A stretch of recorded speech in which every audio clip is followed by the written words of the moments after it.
2011 সাল তখন ক্লাস 9-এ পড়ি।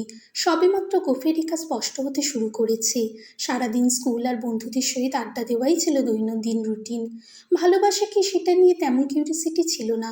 বন্ধুদের অনেকেই দেখতাম প্রেম করে, হাত কাটে, চিরকুট লিখে, ফোনে কথা বলে ইত্যাদি। সেদিন ছিল বুধবার।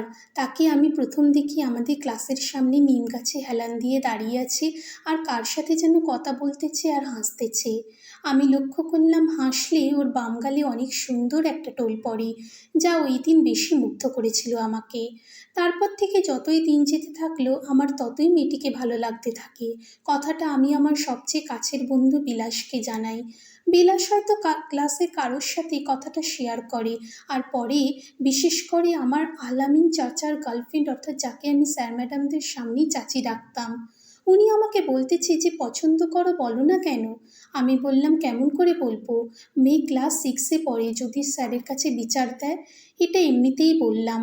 আসলে সবচেয়ে মজার ব্যাপার হচ্ছে স্যারের কাছে বিচার দিলেও স্যার আমাকে কিছু করবে না, কারণ তখন আমরাই ছিলাম স্কুলের মাথা, যা বলতাম তাই করতাম।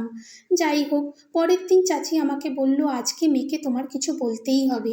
আমি কিছুক্ষণ ইতস্তত করে পরে বললাম আচ্ছা বলবো। চাচি মেয়েকে আমাদের ক্লাসরুমের দক্ষিণের জানলায় এনে দাঁড় করালো আর বলল নীল তোমায় কিছু বলতে চায়। আর চাচি বলল এবার বলো, আমি পাশেই আছি। কি বলবো বুঝেছিলাম না। ওইদিকে মেয়েটা বারবার জিজ্ঞাসা করছে কি বলবেন বলেন।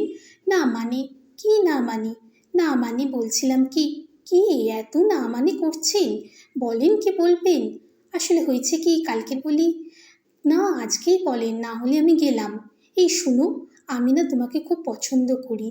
একদমই চোখ বন্ধ করে বলে ফেললাম। বলেই সেখান থেকে চলে আসলাম। কিছুদিন পর এই যে শুনছেন, তাকিয়ে দেখি ওই মেয়েটি। আপনি তো অনেক সুন্দর গান করেন। আমি সুন্দর গান করি কে বলেছে তোমায়? কেউ বলেনি, আমি দেখেছি। ওই যে সেদিন স্যারের সাথে আপনাদের ক্লাসে গানের প্র্যাকটিস করছিলেন। ও আচ্ছা, সেদিন জানি কি বলছিলেন। কি বলছিলাম শুনতে পাওনি? হ্যাঁ শুনেছি তো।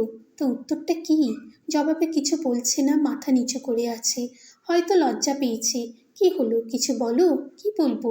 ভালোবাসি তোমায়, এইটাই বলো। না পারবো না। না বলতে হবে। মেয়েটি দৌড়ে চলে গেল।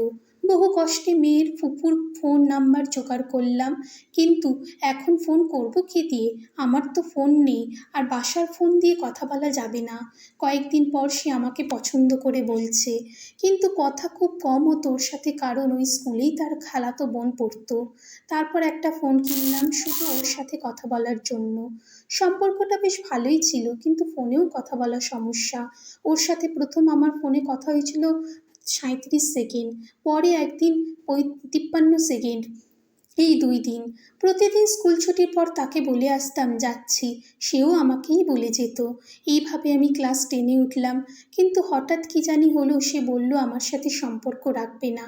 আমি স্কুলের পিছনে গিয়ে খুব কেঁদেছিলাম। বিলাস আমাকে ওদের ক্লাসে গিয়ে তাকে অনেক বুঝাইছি, কিন্তু লাভ হয়নি। ও আমাকে ডিরেক্ট বলে দিচ্ছে আমার সাথে কোনো সম্পর্ক রাখতে চায় না। কিন্তু কেন তা আমি আজও জানি না। আমি বারবার জিজ্ঞাসা করেছিলাম কেন সম্পর্ক রাখতে চাও না। সে আমাকে কিছু বলেনি। আমার মতো আরও অনেকেই এই প্রশ্নটাই করে থাকেন, কেন ছেড়ে গেলে? আমার কি দোষ ছিল? যারা চলে যায় তারা একটাই কথা বলে যায়, আমি জানি না। কেন এই কথা বলে তারাই জানে, আর উপরওয়ালাই জানে।